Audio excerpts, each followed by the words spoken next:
next sacred cow is work hard. Because my poor dad, a school teacher, great guy, PhD, he always says, I'm a good, hard-working man. And my rich dad had a different point of view, and he had me read this book by Mark Twain. It was a story of how, I think it was Huckleberry Finn or somebody, got the other kids to paint the fence for him. He says, that's working hard. You want other people to work hard for you, and you want your money to work hard for you. That was his lesson.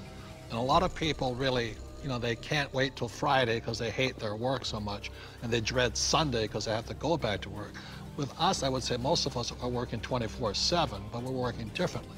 And I love our work. And it's challenging, there's problems and all that stuff, but I love it. So we work hard, but we don't work hard in the normal sense of working hard. The problem with working hard for money, because the rich don't work for money. The problem with working hard for money is you pay more in what, Tom? Taxes. Taxes.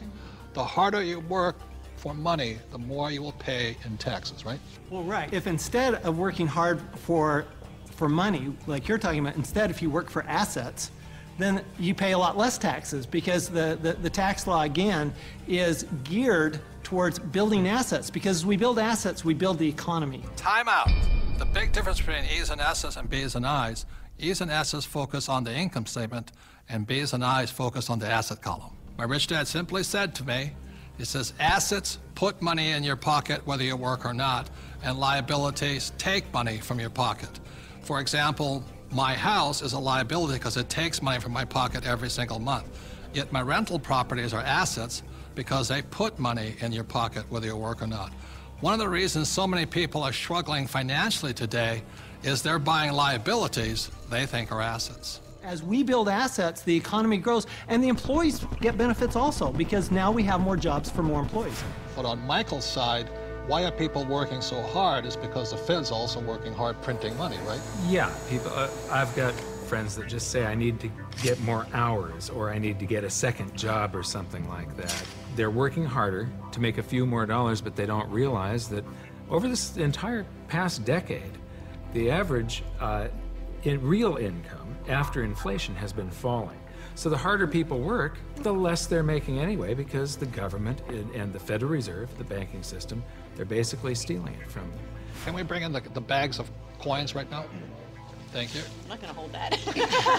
I'll give you an example.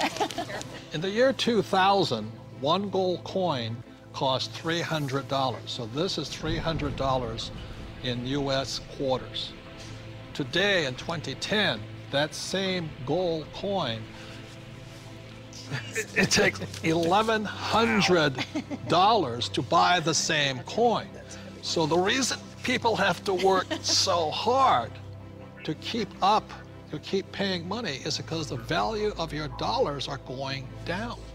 So the insanity of going to get another job, pay more taxes, and work harder, when how many dollars did the Fed print in 2009?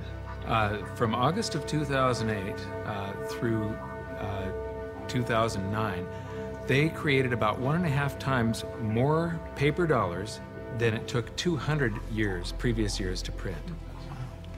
So that's why people are working harder, because your money is worth less. And it isn't the coin that changed. People don't understand that it isn't this price going up, it's the value of the dollar falling. It's the currency that's changing. The can of soup in the grocery store, that can of Campbell's soup, it's the same can with the same contents from back in 1950 when it was 15 cents to today where it's $1.95 or whatever it is. So that's why the rules have changed. In 1971, the US dollar stopped being money and it became a currency, it became debt. It became an IOU from the federal government. And the thing is, they can print as much as they like of it. And the more they print, the harder you have to work. It all takes place in your head. Take this glass here. In this case, the glass here is context. It holds the content, in this case, the water. E's and S's have a different context than B's and I's. Having a different context, E's and S's attract the sacred cows like go to school, work hard, live below your means. B's and I's, having a different context entirely, attracts a different type of content, different type of information, different type of education. Money is created out of your head. If you're a true B and I, you're not concerned is because just like the Fed, we can print our own money.